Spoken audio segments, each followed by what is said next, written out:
Dopo le coltellate il silenzio, quasi assoluto. Pochi hanno parlato dopo la morte di Francesco Augeri. Lo ha fatto Francesco Schiattarelli che, braccato dai carabinieri, si è consegnato nel carcere di Secondigliano, dove è ancora recluso in forza della convalida del fermo emessa ieri dal GIP di Napoli.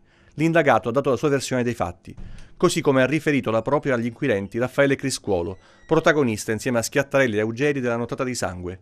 L'unico tra i presenti con certezza in entrambe le scene ricostruite dal GIP nelle 34 pagine scritte all'indomani dell'interrogatorio di garanzia. Tutto inizia alle 3:30 presso la discesa Corvino a Diamante, quando minorenne litiga con Criscuolo.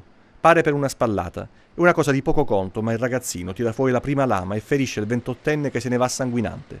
Giusto il tempo di entrare in un bar dove era seduto Francesco Augeri. È l'incontro che cambia il corso della storia. Ciccio si convince ad aiutare l'amico e insieme vanno a cercare l'autore dell'aggressione.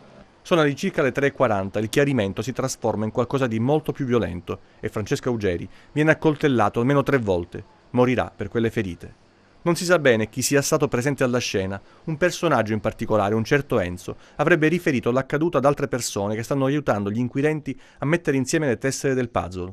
Eh sì, perché invece chi c'era davvero ha fatto di tutto per tirarsi indietro, sparendo nell'ombra o chiudendosi a riccio nella speranza di non essere tirato in ballo o addirittura di farla franca. Anche i genitori delle persone coinvolte mantengono un atteggiamento non collaborativo, per non dire omertoso. Un esempio? Le resistenze nel mostrare i cellulari dei figli, memorie indelebili che nascondono chissà quali segreti.